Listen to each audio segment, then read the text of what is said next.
Welcome to Economy Originals, original stories of founders, brands, and global business power.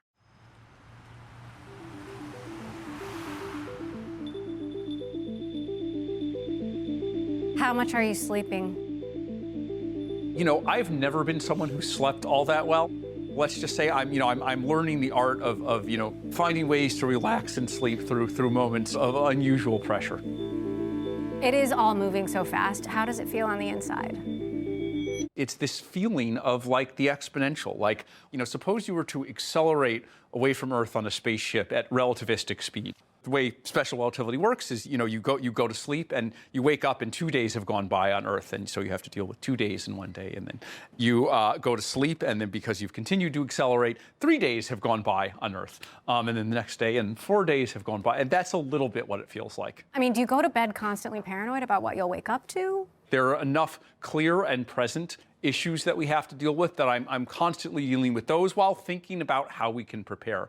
But I don't think paranoia or worrying about what you'll wake up to is productive. I've looked at people in history who've dealt with these very high pressure situations, and you need to learn to respond rationally and not put dangers out of proportion to each other. This yo-yoing between I'm not worried and oh my God, we need to panic today, I think that's a hallmark of immature decision making. And the actual mature decision making is, we can't ignore this, we can't be complacent. In fact, it's getting to be a bigger and bigger risk, but we have to respond rationally, like a surgeon would deal with an operation, or like a military officer would deal with a military operation, or someone making decisions that affect a lot of people has to make those decisions rationally, and they have to understand the risk, but they have to maintain a basic sense of calm. So my son yesterday was like, "Can I use your Claude co-work account?" And I was like, "Absolutely not. I need my tokens." We're seeing more and more of them, even in the consumer space. We wanted to be more of an enterprise company, but it's even consumer without us putting that much effort is starting to go fast. You are at the center of the AI universe right now. What does that feel like? The interesting thing is that the experience I've had for my whole career, and certainly the whole time at Anthropic, is that there's this kind of smooth exponential. And the experience of the smooth exponential is nothing's happening, little things happen, and then zoom, it goes crazy. That's the experience of the world. That's the experience of the scale of the company compared to the other companies and compared to the world. So, I was watching this graph for a while, and I said, oh yeah, we'll probably become the AI company with, the most revenue and the most valuation sometime around this time, and indeed it has happened. So in one sense, I'm not surprised because there's just a smooth line on the graph.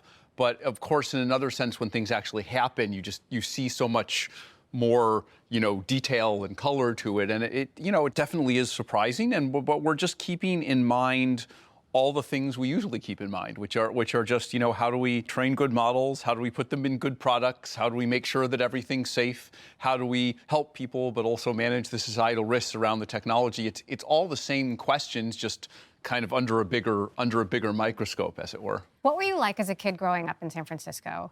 I know your dad was a leather craftsman, your mom worked in libraries. How did that shape you? The whole first, internet revolution was happening around me, and I had absolutely no interest in it. I was just interested in doing math and scrawling things. I was interested in understanding the universe. I was interested in science fiction. That was kind of the, that was the general milieu. I think I just felt a lot of curiosity about the world. You grew up in the town where, that is the center of technology, and right now it's the center of AI. Is there anything about this place, this city here, that informed your worldview? Yeah, I think the general spirit of kind of, nonconformism and individualism, and it's okay to be crazy. I think a good deal of that probably did rub off against me. You hear these stories about, you go to countries in Europe or, even other parts of this country where it's just kind of discouraged or considered weird to think about things in some different way, right? Or have some set of crazy ideas. And, there's a lot of things I'm actually very critical about with Silicon Valley, but one thing that I think is good about it is this encouragement of it doesn't matter if all the experts are against you. It doesn't matter, if you have a coherent vision and a coherent view of the world, you should go and pursue it. Maybe it just won't work at all, but if it does, there's this kind of long-tailedness to it where, there are certain places you can search, certain veins of ore where, you might find a huge gold mine there. I think that spirit is very important. You, Daniela, your sister, and her husband, Holden Karnofsky, lived in a group house together back in 2016. What were you debating back then? That was, I think, the time when, Open Philanthropy Project was first being started up, which Holden was the lead of. And I was at that time, like a biological scientist. So, I was helping them with some of the stuff they were doing around kind of developing world health or biological research. So, I kind of advised on that stuff and, what were the areas that were promising, what were the areas that were less promising. Your decision to leave OpenAI has become Silicon Valley lore. What really happened? Like, beyond the narrative, what were the issues? What did you disagree on? Look, I'm going to say it. I'm going to say it very simply. There are many difficult issues that you face when you're building powerful technology that Anthropic faces every day, where we don't know whether we're making the right decision or the wrong decision. So there are many valid disagreements to be had on safety. We certainly had some of those disagreements with them, but people, that alone is not sufficient to leave. People here have had disagreements with me. People here have disagreements with each other. But when you feel that you can't trust someone, when you feel that their values are not what they say they are, when you feel that they're not honest, when you feel that they're not in it for the reasons that they say, when you see disturbing patterns of behavior, dishonesty, that makes it very hard to continue to work with the company, to continue to trust the company. And look, at the end of the day, why argue with someone when you don't have the same vision and you don't trust them? Like, the way to resolve it is you go off and do your thing, they go off and do their thing. And I am completely at peace with the idea that we're doing things our way and they're doing things their way. We'll see who wins in the market, and we'll see who wins in the court of public opinion. I think those things speak louder than any drama about who left what. We're providing an example of how to deploy this technology, in what we think is a responsible way. If they disagree, they should make that argument. And, that I think that's really all there is to say about it. There was a moment at India's AI summit where you and Sam Altman appeared to refused to hold hands on stage. What happened there? What happened is that the summit was extremely disorganized. We all came up at the last minute, and they changed the order in which we were standing, and then they took a picture of us, and then they ordered us all to hold hands. If you've ever been to one of these summits, I'm not saying anything bad about India in particular, but all of these kind of international type summits that have heads of state are super disorganized. Okay, but everyone else held hands. Come on. Look, I don't know what to tell you, okay? There was Narendra Modi up there suddenly telling everyone to hold hands. All right. Well, okay, look. Sam and Elon are suing each other. You don't like Sam, it seems. If the people building the most important technology in the world can't hold hands on stage, how can we trust you'll cooperate on existential risk? So here's what I will tell you. There is a wide variance in the quality and the trustworthiness of the people building this technology. I think this meme that, that no one trusts each other, I don't think it's right. I've known Demis Hassabis, who builds the Gemini models, that are a competitor to Claude models. I've known him for 15 years. We've worked together on a number of issues. We buy compute from Google. We swap safety ideas all the time. So, my view of this is that, one, there are some players who are more trustworthy than others. And, I think there are players outside Anthropic who I trust, who I see as trustworthy. What I think needs to happen is that the trustworthy actors need to get together and put the untrustworthy actors in a position where they kind of have to adopt the same standards. With a lot of experience, I've learned that there are some folks who don't do the right thing on their own.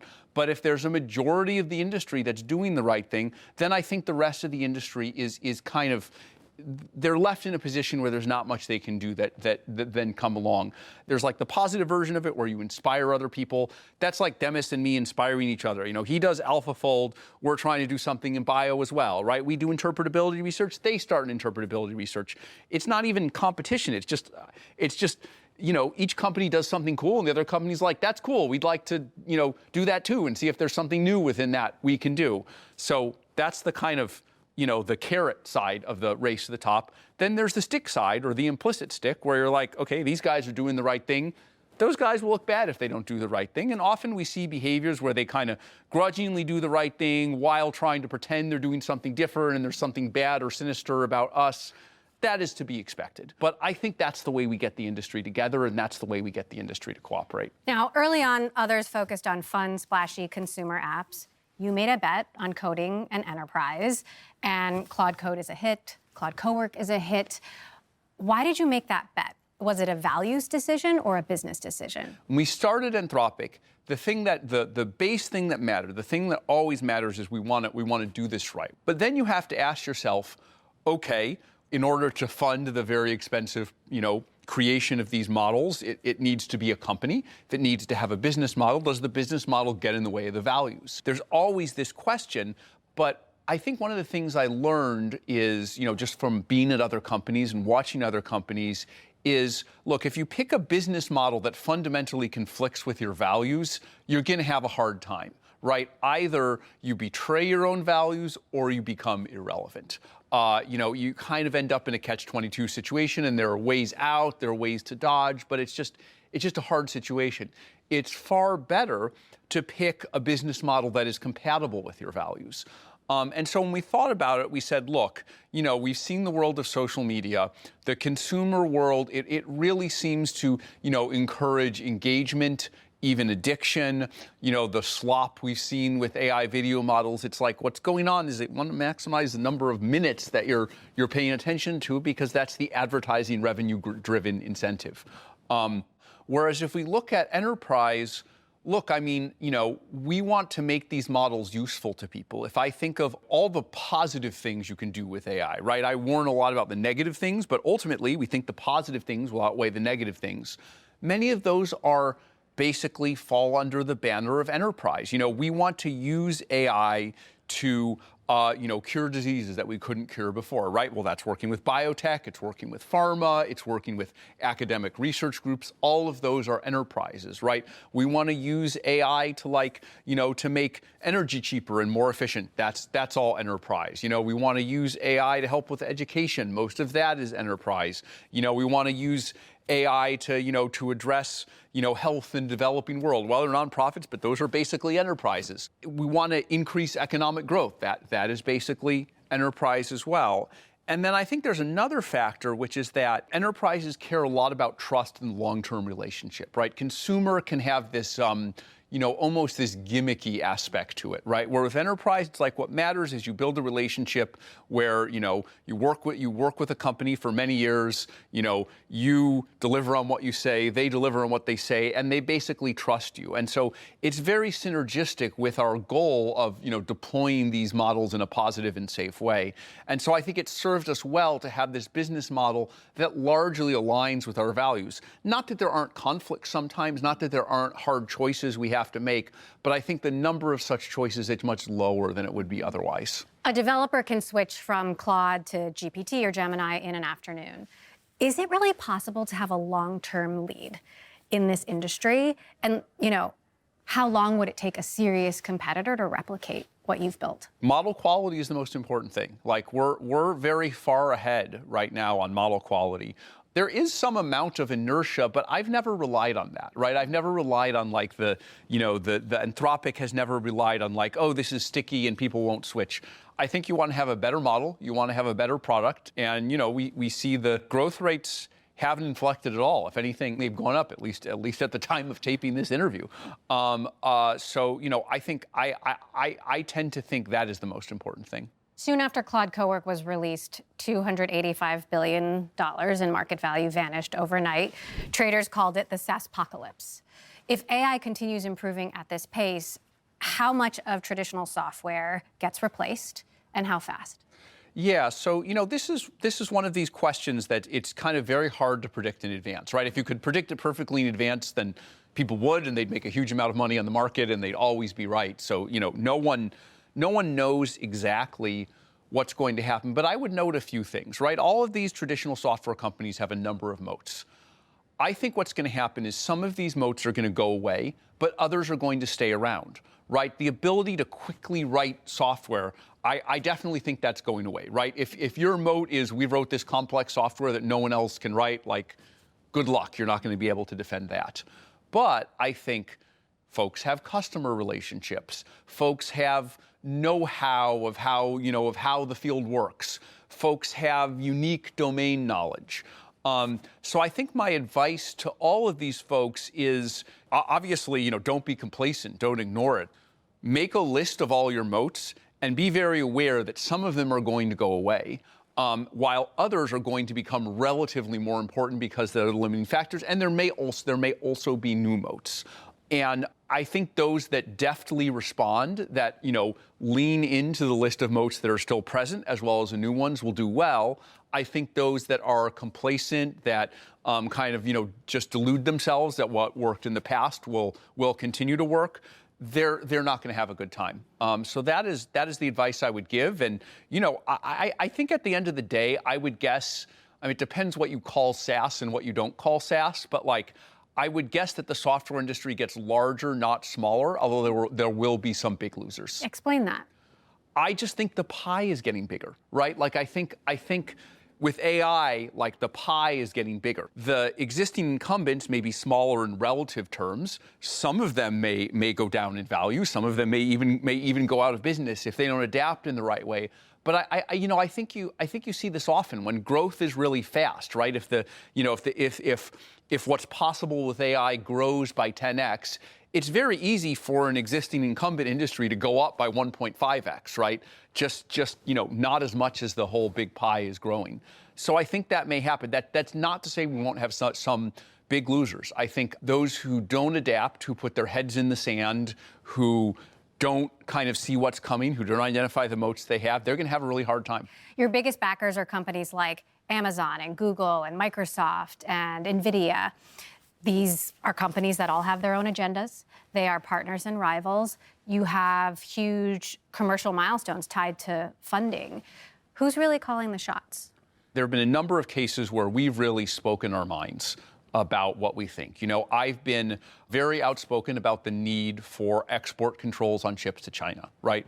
I say this because I think it would be really bad for America, for the state of democracy in the world, for China to be ahead in AI capabilities. And it's like some of the chip makers obviously don't agree with that view, but it hasn't stopped me from saying it. I'm saying it again now, even after we've signed more partnerships. What they know is that we always work with them. We've been good partners. We can work together. I'm sure they wish we didn't say these things, but these things are what I believe. What are you going to do? They're at the end of the day, they want they benefit from these deals as much as we do. Look, we're all adults here. We can work together on one thing while disagreeing about another thing. Bloomberg's reported that you're at valuations that are higher than OpenAI. We're talking nearly $1 trillion for a 5-year-old startup. How do you make sense of that number? And why do you need that much money if you're more disciplined on compute, you have a faster path to profit? The compute is ramping up very quickly, right? So it can both be the case that the fundamentals of the business look good, but in a year you'll have 3 times as much compute as 3 times or 4 times, or I'm not going to give exact numbers, but these compute ramps are very fast. And we have every expectation that the revenue, ramp will meet and exceed those. But raising money is kind of the buffer against this cone of uncertainty. So it's a totally rational thing to do. It's a very small dilution to the business. and it logically is not at all the same thing. In fact, it's compatible with the opposite, as that there's anything wrong with the fundamentals of the business. There have been reports of server strain, reliability issues, people complaining about running out of tokens. You've said other companies are YOLOing on infrastructure. Do you actually have what you need, or are you playing catch up? So one of these things about compute is there's a market in compute, right? So, my view is that over a period of time, even longer than a couple months, we can get large amounts of compute.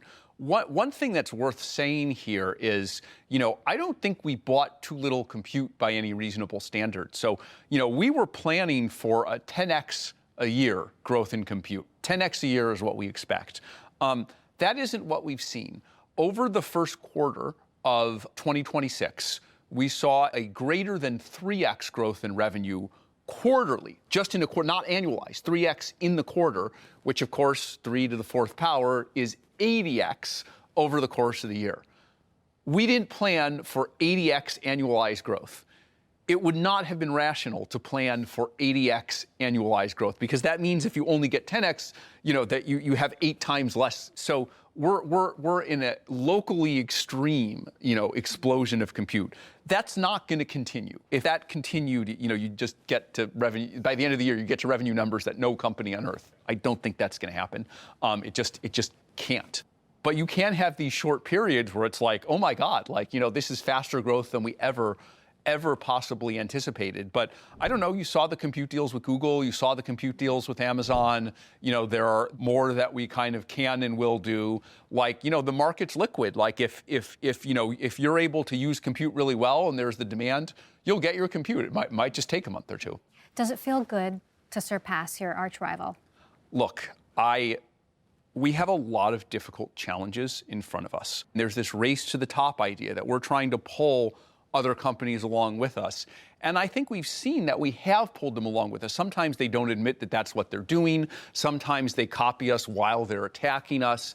But this pull is very valuable. And so I think the value of being the preeminent company, both commercially and in terms of models, it's not about beating rivals for the sake of beating rivals. It's about having the ability to pull the ecosystem along with us. And we hope that we can do more of that in the future. But winning has to feel just a little bit good. I mean, look, we're always trying to succeed, right? We're always trying to, we're not trying to fail here, right? I'm not someone who believes we should shut this technology down, we shouldn't build it. We exist within a free enterprise system, and there's nothing wrong with this. We just have to mitigate the risks of the models, right? And so it's always been the balance between the two. Now, for most of Anthropic's history, you were the underdog. I imagine it's easier to take the moral high ground when you have nothing to lose.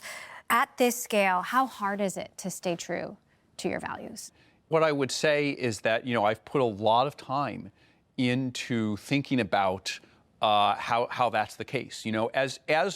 As companies scale, I've been paranoid at every scale. At every scale of the company, there's some new challenge. There's some new way the company can lose either its kind of will to win just commercially, or kind of the core of its values. I'm worried about both because I see them as synergistic. I actually see the fact that we've been able to make such good models as the thing that allows us to assert our values in a way that works. As the company grows, as it gets bigger, there are lots of pitfalls here. There are lots of ways to go wrong, not because me or the co-founders or the company's leaders' values change, but because the composition of the company changes very fast. So I spend probably half of my time just talking to the company about the culture of Anthropic and how the culture works, right? When you're growing this fast, you're hiring a bunch of people from big tech companies. If you don't tell them how Anthropic operates, they'll simply recapitulate the only thing they know, which is how to operate at the companies that they came from. And so this is a constant struggle and a constant challenge. And, it's like, me and Daniela's maybe number one top priority is figuring out how to preserve this, because we recognize that this is the core of who we are in the long run. Your product velocity is insane. You're shipping so much so fast. How are you doing it? I would say two things. The first is, we have a unified company. We have a unified culture. I think we've grown larger while still being incredibly efficient, everyone still being on the same page, like just the cultural and organizational unity. I would say that's the biggest factor. And I would say the second biggest factor is Claude itself, that we're now using Claude to help, develop our models and, make them more efficient and quickly develop products. There's all kinds of new practices you have to develop. We're still new at it, but it's producing a lot of acceleration and increasingly producing reliable acceleration. And so those are the two factors I would point to. Will you tell me the most wild thing you've seen AI do? I think some of the wildest stuff I've seen is around biology and medicine. I've seen a number of cases, including Daniela actually, where Claude diagnosed a medical problem that a bunch of fancy doctors had missed. And on the biology side, like the models are starting to get surprisingly good at tasks like drug design or computational chemistry or things like. And I'm just like, wow, as someone who used to be a biologist, I look at it and I'm like, wow, that's hard. Like you need a lot of training to do that. And like Claude is getting good at it. And that's one area where I think we're going to get a hell of a lot of benefit. Like that's the positive for AI. We're going to get these huge, enormous benefits. Life is going to get better. The quality of human experience is going to get better. A century of scientific progress. A century of scientific progress and a century of progress in what it's like to be human. Go back to 1900. Think of all the problems we had in 1900, all the reasons people died prematurely, all the problems they had to suffer, all the material deprivation that we don't have to deal with today. Then think of another 100 years of that. I really believe this century of scientific and medical progress, if we can get through this, and I think we will, I'm increasingly optimistic, we're going to have a much, much better world. I know how much you love writing. You're known for your essays. Do you use Claude to help write? I do. I have not gotten to the point where I actually allow text directly written by Claude because I just have such a specific style that I'm a little picky about it, but I basically use Claude to to help me brainstorm, to help me think through the themes, to help me kind of, what are some references I could use for this? So it kind of plays a supportive role. I don't know how far we are from Claude being able to write better than me. We're not quite there yet, but I think certainly it's coming. I love writing too, and I feel like writing, it helps you struggle through ideas. There is a lot of critical thinking involved in that. Do we lose that if we let Claude do it for us? I'm a little worried about that, and in fact, that's half the reason I write myself. It certainly is for external audiences. Many people read what I write, but it is just as much to clarify my own thinking so that I kind of know what to do next and to create a common reference point across me and others. I think we're still grappling with the question of how exactly do we use AI in a way that kind of preserves those benefits. I think the thing I'm doing now does that, where I use Claude for research and I use Claude for kind of, how do I help organize my own thoughts?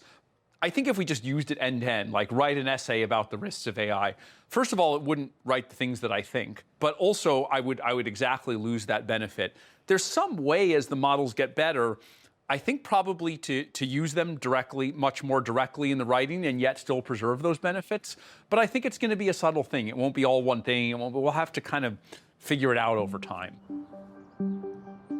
I think we could have this very unusual combination of very fast GDP growth and high unemployment, or at least underemployment, or low-wage job, a lot of low-wage jobs, high inequality. You've been really direct about job loss. AI could eliminate half of all entry-level white-collar jobs in the next 1 to 5 years.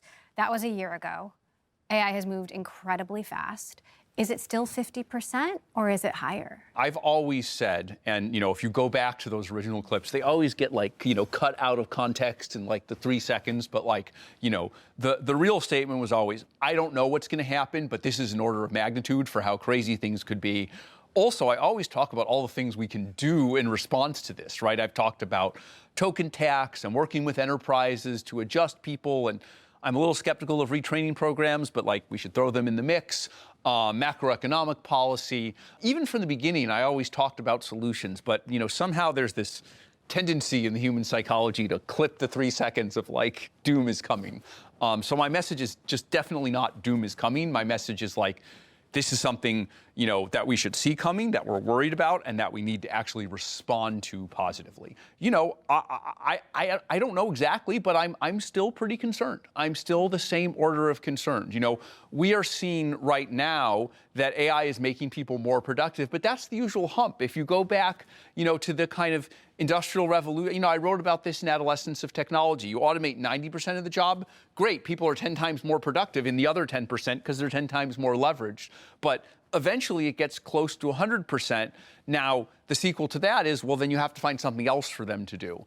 I don't know about the long run. I'm truly uncertain about that. But I do think there are types of adaptation. Like one thing I'll talk about is, software engineers within Anthropic. We're going through this transition right now where, right now AI makes the software engineers more productive, even though AI writes all the code or almost all the code. But still, it makes people more productive. But we're already starting to see the beginning of there may be some people that it's not making more productive, that it's better for the AI to just do the thing. So that's one side of it. The other side of it, though, is what do we need more demand for? There's something we call a forward deployed engineer or an applied AI solutions architect, where their job is a mix of technical work and talking to customers. There's a lot of demand for that because there's a lot of customers and we're growing very quickly. Now, does every person who is in the pure software engineering quite work for this? No, it's not perfect. It's not one-to-one. That gives you a flavor of there's going to be a hell of a lot of disruption, but things will also adjust. Which wins out, I don't know. But the reason it's important to warn about it is that that's how we can respond. That's how we can make policy, right? Both within Anthropic and macroeconomically for the whole world. We want to put out carefully considered thoughts. We don't want to say things that people don't believe will actually do. We don't want to say things that are half-baked. We want to think carefully about what should actually be done about these problems. You put out this chart showing potential job disruption, like sales, finance, which jobs go away, who gets replaced, and what new jobs are created. So no one knows for sure. Because, the economy is unpredictable, right? It's the same as the stock market, right? There are these kind of decentralized processes that you don't really know ahead of time what are the pieces of the job that people are still going to be able to do. But what I would say broadly is that, anywhere that you have, these kind of entry-level white-collar, whether it's banking, whether it's finance, whether it's, there's going to be a lot of potential for AI to first make people more productive. But then there's going to be then there's going to be a wholesale AI can do the job, and then we're going to have to think about what is it that people can do, and I think we need to plan about that ahead of time. We're already doing it when we talk to enterprise customers. We see choices that they face. They face the choice of should I save costs, which often means hiring less people, basically do the same thing with less resources. Or should we do more things with the same amount of resources? And we always, when we can, try to push them to doing more with the same amount of resources. Because basically that means hire the same number of people or maybe even more people, but just do new things, pushing them towards the positive sum. The thing that we have going for us here is the pie is going to expand a lot. And so because the pie is going to expand a lot, there are probably going to be places where people can go. It's just a matter of finding them fast enough. It's the size of the disruption. It's going to be big, and that's what I'm warning people about. But we have to solve that matching problem. So play this out for me a little bit. You wake up in 5 years. What does this country look like? What are those people doing? Yeah, because if there's that much unemployment, is that not how revolutions start? Yeah, no, this is the outcome we want to prevent. This is absolutely the outcome we want to prevent. I think there's a few places. None of them are guaranteed. We're not sure, but there's the physical world, right? Like things that are in the physical world. Yes, there's a robotics revolution as well, but it's a lot slower than what's happening in AI. People always talk about building data centers, but when processing information of any type becomes a lot easier, maybe the restriction is going to be things in the physical world. And so we need a lot of more people to make, build, manufacture things in the physical world. Anything that's human-centered, I think that's going to be a big deal, right? I hear all these stories about AI found something that my doctor couldn't find, and I feel happy. But but people really want to talk to other humans, particularly over kind of important things, right? Maybe AI can do better customer service, but nevertheless, people, or at least some people, want to talk to humans. So these kind of human relationship-driven jobs, like, I think those are going to be important, right?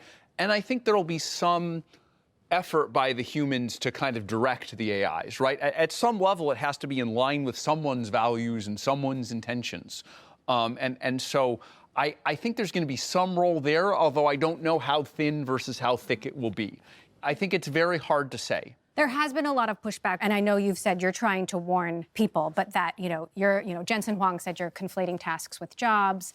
Other folks have said this, it's sort of doom marketing that benefits Anthropic. So I want to be really clear and push back hard against this. The whole picture of there are risks to job loss, and here are some ideas. I mean, we haven't fully fleshed out the ideas because I want to get them right, but Anthropic has come up with lots of ideas. We've had economic grants. We have the economic index. I talk about the possible ways to address these risks, from tax and macroeconomic policy to what the new jobs are. In the adolescence of technology, I lay out, I have like 5 pages where I lay out the difference between tasks and jobs, why this time is different than other times, a list of 6 different things we can do, from private philanthropy to government action. I talk about the problems, I talk about the solutions.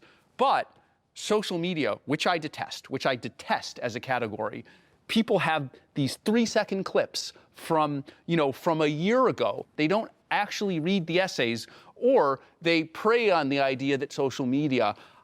I've written much more carefully about these things where I talk about the risks. The idea that this is cheap marketing is itself cheap marketing.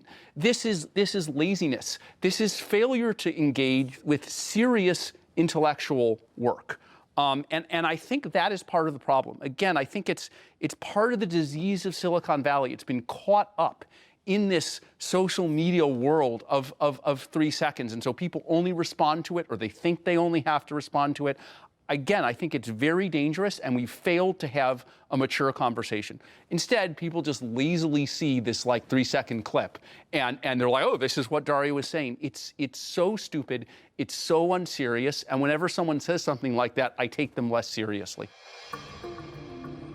One of the leading AI companies in the world is deeply embedded in many different aspects of U.S. national security across military operations. The standoff between Anthropic and the Pentagon over AI military safeguards is ramping up. You've had a long-standing anti-war stance dating all the way back to your days at Caltech.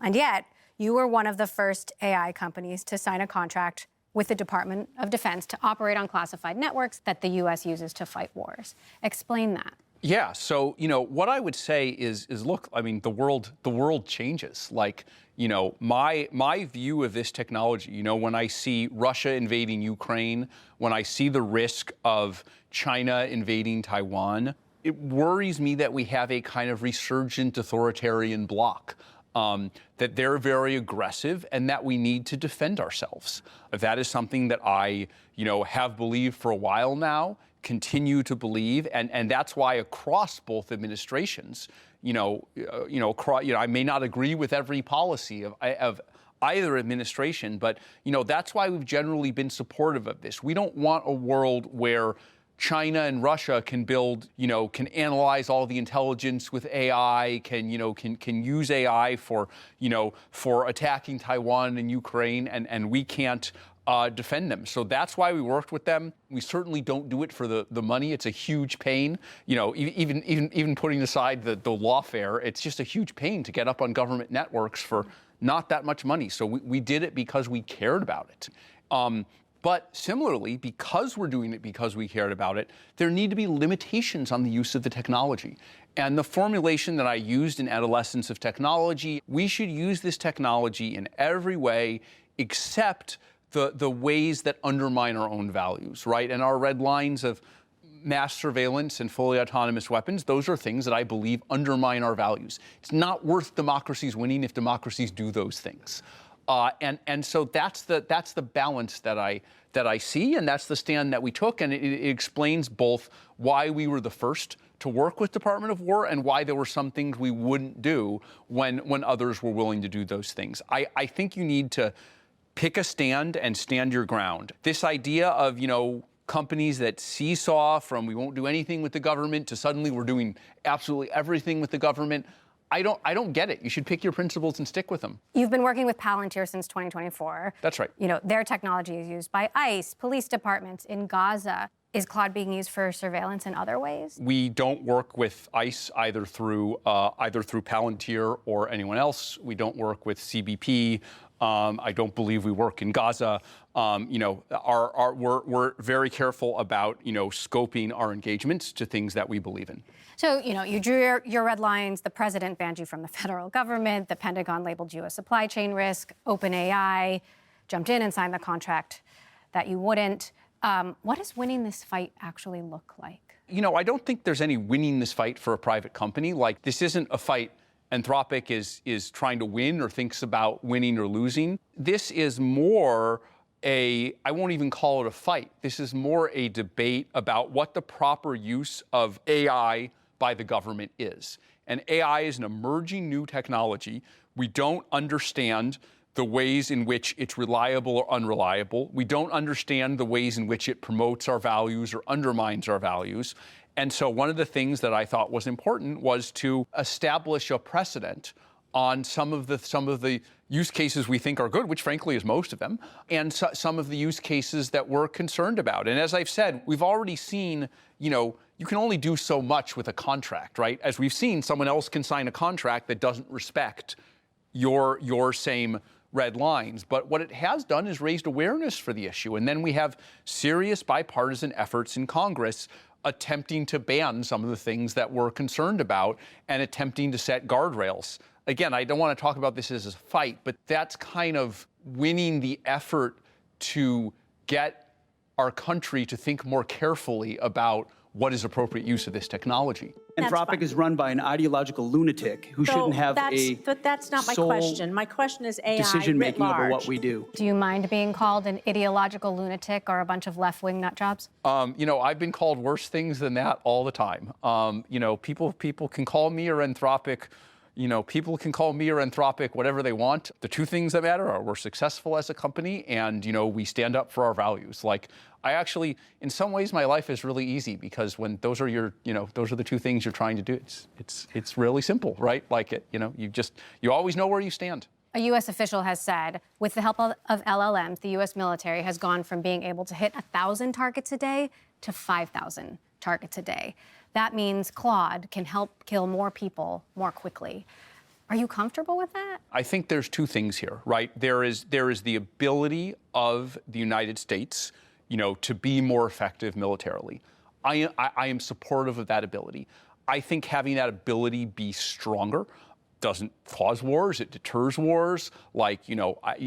Basically, you're asking, do you believe in this country, right? Do you want this country to be a more powerful actor rather than a less powerful actor on the world stage? I do. I'm a patriot. There's a separate question, which is, are there particular policies that the U.S. government is engaged in that I might support or not support?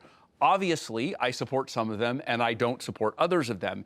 It's not up to me. If we provide a technology, the DOW made this point and we actually agree with them. If we provide a technology, it's not up to us to say you can do this military operation and you can't do that military operation. Now, I might privately believe that this military operation makes sense and that military operation is a bad idea, but we're not going to deny the technology. You have to leave policy in the hands of the military decision makers. What you can do is to assert some high-level boundaries that, for us, prevent the use cases that seem inconsistent with our values, with our country's values, and promote the use cases that we think encourage our values. So that's how we think about it. Bloomberg has reported that Claude is being used by the U.S. military in the war in Iran to do AI-assisted targeting via platform made by Palantir, Maven Smart System.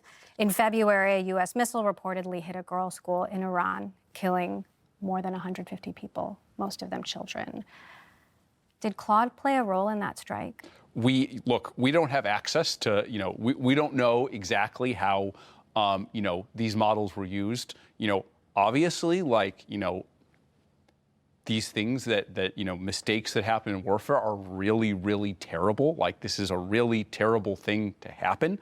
If that doesn't make clear why we have to, stand up for use cases that, we don't support, like, we were willing to risk the future of our company to, like, limit how, these models are used.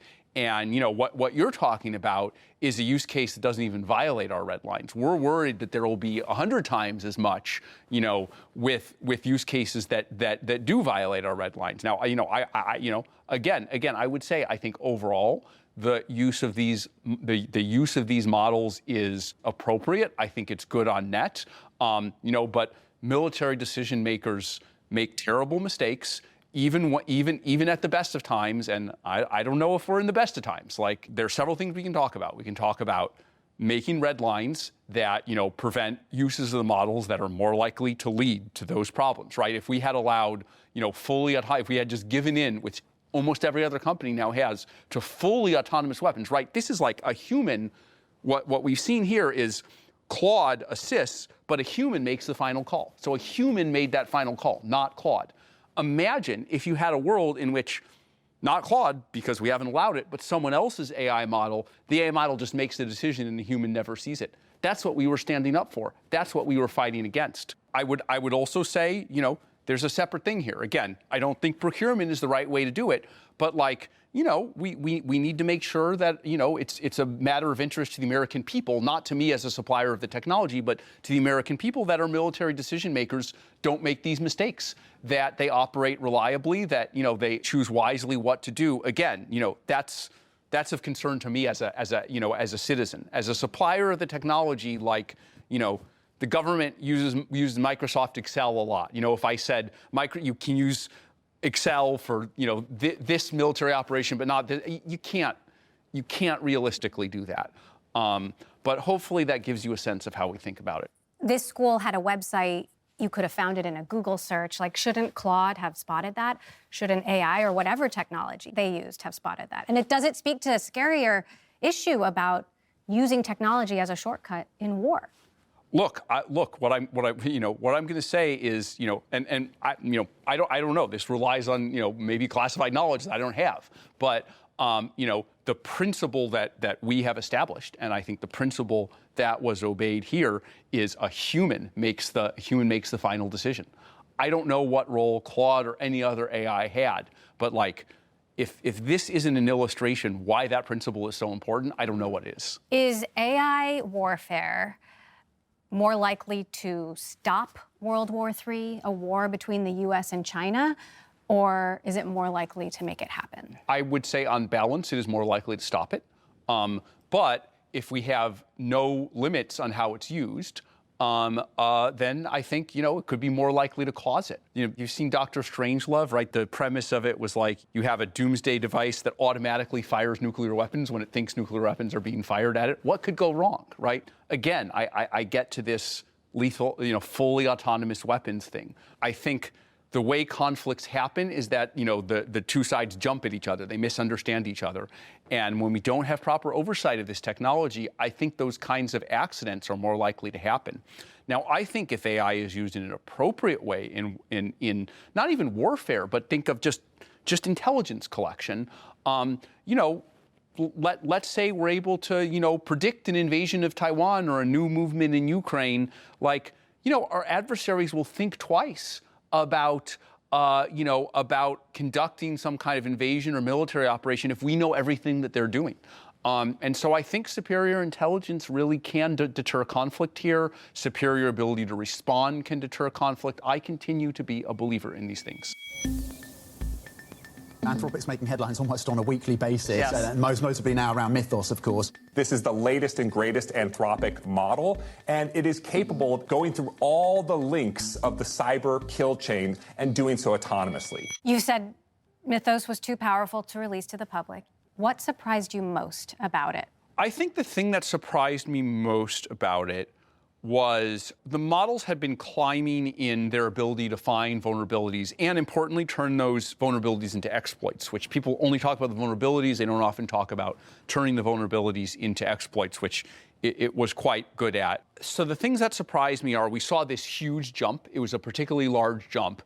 And without us really prompting them at all, some of the early companies that we gave this to said things like, this is a super weapon. You should have to own a gun license to use it.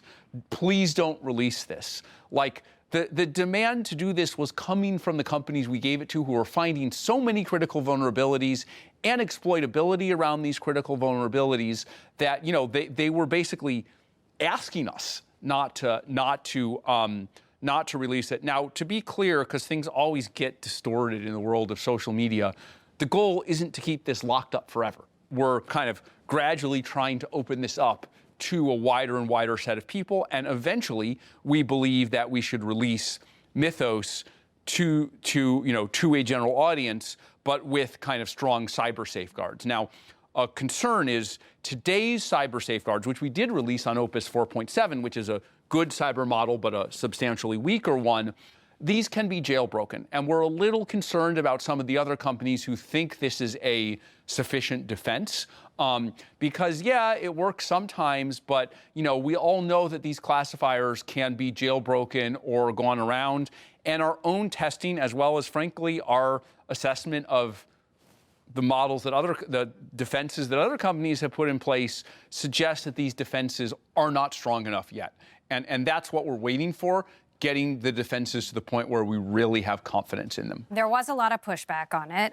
You have researchers saying they were able to replicate it using, cheaper open source models. Some folks say OpenAI, has these capabilities already. What do you say to folks who say this is a grand PR play? The claim that it could be replicated with open source models, that's just incredibly false. So the idea is Mythos looks across the whole code base and finds something. Some guy went on Twitter and said, well, if you point an open source model at exactly the line of code that Mythos finds, then it finds the same issue. That isn't the prompt. That isn't the question, right? Like, that is not the same thing. The ultimate test of this is like, we go to companies, we go to open source repos. We found 271 new vulnerabilities in Firefox. We found many thousands within the private, companies who haven't fixed them yet or can't disclose them yet. Like, no one found those 271 vulnerabilities with the previous models. So, like, the actual workflow of what actually works in practice, as opposed to, okay, I find the exact line that Mythos found, I found the needle in the haystack, something else can now pick up the needle. But what about the folks who say this was just good marketing? We have suffered enormously commercially from not releasing this model. This model has incredibly accelerated research within Anthropic and production in next models. It would do the same in the outside world if we were to release it. This has hurt us enormously commercially. If this helps defenders, it also helps attackers. Can we defend anything anymore? What I would say is that the reason that we're giving Mythos to defenders before we give it to attackers is to patch all the bugs. I don't know, as the models get better, there may be more and more bugs to be found, but there's only so many. They're finite, right? It's like you have this surface, and there's only so many holes in it. You patch all the holes, and then the surface becomes very hard to attack, as well as the code itself is written with the powerful models, so it's then becomes very hard to find flaws in or break into. So I think on the other side of this, hopefully 6 months or a year from now, we have a much more secure internet ecosystem than we had in the past. We're trying to get to that world, and we're doing the best we can to open up Mythos to new cyber defenders. We've been talking to the government. We're very respectful of their recommendations. They're slowing the pace at which we open it up because they're worried about counterintelligence risk. I think that's sensible. I think all serious people here understand that there's real trade-offs here. We see a lot of sniping from people on Twitter and from other AI companies. You look at what they're saying and the inconsistency with what they're doing, they're not serious people. They're not seriously engaging with the serious trade-offs that we have here. Look, I have customers calling me up every day saying, I want access to Mythos. I have countries calling me up saying, I want access to Mythos. And I have the US government and my security team saying, no, wait a minute, there's risk to it. I'm not saying one side or the other is right. I think it's somewhere in between. Both sides have valid points. But there's a real challenge here, and we need to face it together as a society, not accuse things of being cheap marketing, not use cheap marketing to try and counterposition, which some of the other companies are doing. It just all shows an incredible lack of gravitas and maturity. We need to all face this moment together. Have you had to make trade-offs already that you're not entirely comfortable with? Throughout the entire history of Anthropic has been trade-offs, right? The entire history of Anthropic, right? Where, in some ideal world, you would prefer to, before you release the first chatbot, you could spend years studying, every possible thing that could go wrong with it. Now, we did delay the initial release of Claude, but, we did it for a few months. So what I'm saying is everything is a trade-off. The extreme ends of the spectrum are completely insane, right? And so everything is a trade-off. What I would say is that now that we're in, what I would describe as a commercially leading position, I'm actually, and Daniela are actually doing all we can to move the dial even further towards being careful. That's what the Mythos release was about, right? It's very hard to do something like that if you're not the leading player. And so I think you're going to see more things like that. There's this argument, why wouldn't the government take you over? Why would they let a private company control technology that's so powerful? So I actually think that's a very serious question, and I share those concerns. I don't think the government should outright take us over, but I would put it this way.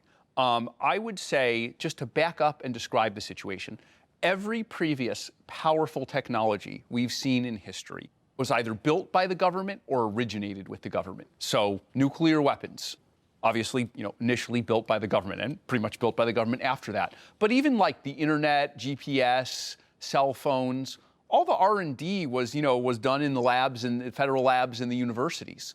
AI is the first technology that's been built in the private sector. And where government has not really had a serious role and is coming in late to the game. I think that's actually a dangerous and unstable situation. It is not the situation I would have chosen. There's not really an alternative like, this technology is possible to build, our adversaries are building, it has economic value, like it's going to get built. The issue is the government not doing it, not the private sector doing it. I think we need to think about checks and balances on power.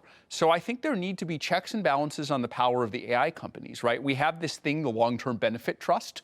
What that is it's a set of it's a body that can appoint the majority of the board members and remove the majority of the board members. So it essentially, if you thread it through, has the power to fire me. And what we're looking at is we're introducing some elements, nowhere near all the elements, but we're introducing a little bit of the elements of like public governance, right? Where it's like, you're accountable to someone who doesn't just have stock in the company. So that's very important, and that structure is going to continue no matter what happens to the company. That's on the AI, and we encourage other companies to have similar structures. On the government side, I think we need checks and balances. There are efforts in Congress that have been announced to enact those red lines, right? So I really think the legislative branch and the judicial branch need to exert themselves, because this technology, I'm scared of companies having it, but I'm also scared of government having it. And then the companies need to provide checks on government, and the government needs to provide checks on companies. We need basic regulation of the technology. I think we need to start doing pre-release testing, required pre-release testing and auditing of the models.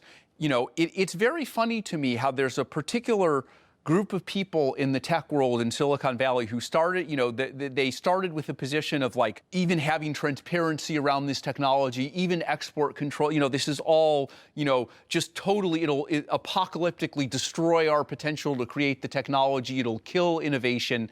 And then as soon as they see the first real danger, which I've been expecting all along, there's all this talk of like nationalization and the government should just seize it.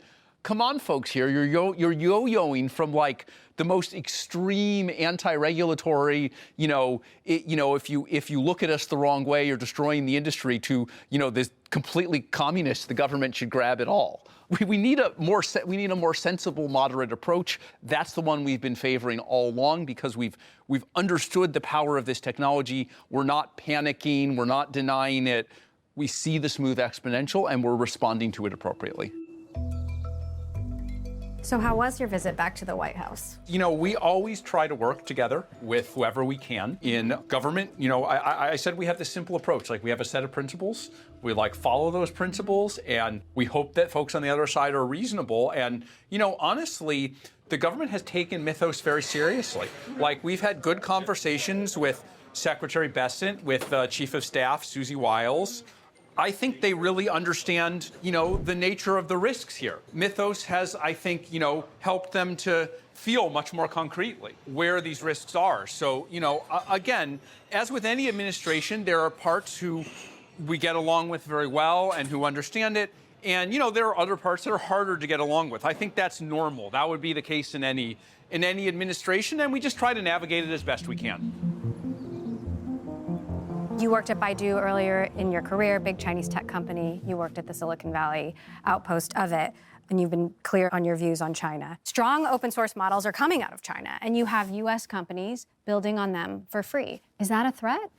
So, one of the things we've seen with this technology is that there's really a premium to how intelligent the models are. We very, very rarely see that people would prefer to use models with lower intelligence. Now, to be clear, there's a thriving ecosystem. There are lots of challenges and problems that are much easier than, the ones we need frontier models for. But again, it's an exponential, right? Like, it's possible that these far from frontier models have economic value comparable to what we saw in 2023 and 2024. But again, we have this 10x a year growth. And so what we find is that what's on the frontier is always much, much larger than what is away from the frontier.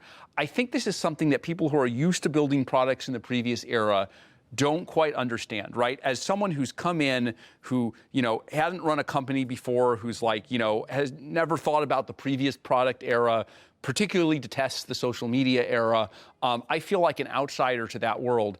And I feel that people's instincts are wrong. They have all these kind of product heuristics. And I think the 10x per year model exponential really breaks that. Intelligence is just such a huge factor that it outweighs everything else. And so we're just seeing over and over again that, the value is found on the frontier. Now, what I do worry about with some of these laggard models is the risks of them, where we have Mythos-class cyber capabilities. 12 months from now, we'll have much better cyber capabilities, but the Mythos-class cyber capabilities may just be available for anyone to download. Now, hopefully we'll have patched everything before then. I don't think there's anything we can do to stop it, but I think it's a serious concern. Did what you saw at Baidu shape your views on China? Not really, no. I worked there for a year. I think I probably learned more about speech recognition and all of that. Maybe the only thing that concerned me was, part of how we got all the speech recognition data was, they said ominously, oh, we don't care about privacy in China, so we have all this speech recognition data. But I think aside from that, my worries here are geopolitical. I think the things that most worried me about what happened in China are, what we saw happen to the Uyghurs, what we saw with suppression of criticism, even in the U.S., with what happened with Hong Kong, right? The fact that CCP could reach into the U.S. business network and suppress criticism, that's an authoritarian state. And a high-tech authoritarian state. And when I see how that combines with AI, you really get a dystopia here, like 1984 or worse. And my focus is on trying to prevent that. And I think we have an opportunity to prevent that. I think we have an opportunity for AI to be a pro-democracy technology, that kind of makes people freer, that delivers on the promise of equal justice for all, or it could go the other way. And which way it goes, it depends on the actions of the AI companies, it depends on the actions of the government, it depends on the actions of all of us. And so I see us as having a responsibility here. There's a moment that people in your field talk about where AI gets good enough to improve itself, and then the improved version improves itself, and so on. Some of your researchers think that that moment is close. How far away is it? I don't think it's a moment in time. I think it's a continuous process. We're already seeing it in some ways where the AI is able to suggest architectures for the next AI. You know, I would say a year ago, we were seeing 10 to 15% kind of increase in total factor productivity due to AI. Like, that's probably up to 20 or 30% now. It might be doubling. Like, as with all things, we're on the exponential. There's no moment where AI improves itself or runs out of control or becomes unsafe. What we have is an accelerating exponential. And at each point on the exponential, we have to assess, is this a time to slow down? Is this a time to, put more controls on this technology? I think more and more of that is going to be required. But I think the Rosetta Stone to all of this is the smooth exponential. Again, I think there's an object lesson in the people who were against all AI regulation, and then they saw one thing and they wanted to nationalize. I think there's an object lesson in the people who dismissed the power of AI and then said, oh my God, it's improving itself, it's running out of control, we have to shut it all down. Yo-yoing between those extreme reactions is incredibly unhelpful as a response to this technology. The right response, the wise response, is to say, we're not going to panic. Our countermeasures will smoothly ratchet up with the power of the technology. If you see someone having this kind of crazy yo-yo reaction, that's a sign that they were caught by surprise and that they're not serious. I understand one of your favorite books is The Making of the Atomic Bomb. That is correct. Do you see parallels between yourself and Oppenheimer? The figure I most identified with was Leo Szilard, who, was the one who first basically had the idea that there could be a kind of chain reaction. Look, my view is we're not going to get through this with like larger than life personalities or like figures who try and be at the center of everything, right? There needs to be a balance of power here, right? There's a lot of powerful actors who have interests here, and the only way it's going to end well for everyone is if there's basically checks and balances everywhere. So in some ways, I actually see Oppenheimer as a failure case, as what should not happen. You've said there's roughly a 10 to 25% chance of civilizational collapse. That is not insignificant. Is there a scenario where it's something that Anthropic built that caused that? I certainly hope not. My view is that, the actions that we have taken lower that probability rather than increasing it, right? That probability comes from the very straightforward recipe of the technology, the existence of many countries in the world, the existence of many companies within an economy and new ones created if the void isn't filled. Like, that's a dilemma that we're in. We are trying to act to lower that probability. I think we lower it a lot more than we raise it.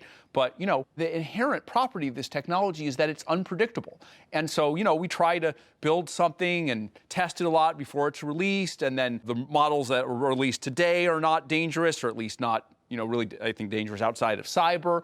And then we try and iterate and learn from that. So there's like a zillion defense mechanisms. Half of what we do within the company is try and, reduce the risk as much as we can. But, it's never going to be zero. I guess what I would say is, suppose there are a bunch of airline companies out there and you're like, well, I'm going to make an airline company that's safer. It can both be the case that, your airline company is 10 times safer than all the other airline companies. But, if someone comes and asks you, like, can you guarantee that your airplane will never crash? How could you? How could you possibly? But if there was a 25% chance of an airplane crashing, you wouldn't get on that plane. That's right. 25% is too high. We're trying to make that probability much, much lower. That is the goal. You are building something incredibly powerful and stand to gain enormously from it. Why should we trust you? My view of this is actually when any company starts out, and particularly, what we've seen with the behavior of just Silicon Valley as an entity, its thinking over the last couple of years, I think starting from a position of distrust, if you don't know anything about me, if you don't know anything about Anthropic, is pretty rational. I think Silicon Valley has lost a lot of the world's trust and kind of has to re-earn it. And the message, we're trying to send is we're actually different. And that has to be earned in things that we actually do. You can agree or disagree, but we stood up for our values. The thing with, Mythos, like it's really hampered us commercially not to put this very powerful model out. And there are a bunch of smaller things before it. We're put our money where our mouth is on, China. We cut off access to models. We didn't have to do that. No one told us to do that. That cost us several $100 million back when several $100 million was a significant fraction of our revenue. The delay of Claude 2, we have a long history of it. We aren't perfect. We make mistakes. But, what I would ask is for people to look at the overall history and say, if you add up that overall history, what is the hypothesis about us that is most consistent with that overall history? People have to decide for themselves, but I think the hypothesis that's consistent is we are genuinely trying to do the right thing. We're imperfect. Organizations are, always dysfunctional. We're always trying to, fix them and make them work better. Many foot faults, many things that go wrong. But at basis, we have a honest and earnest picture of how to do the right thing, and we're trying to execute on that picture. We will see you on the other side of the exponential then. Hopefully.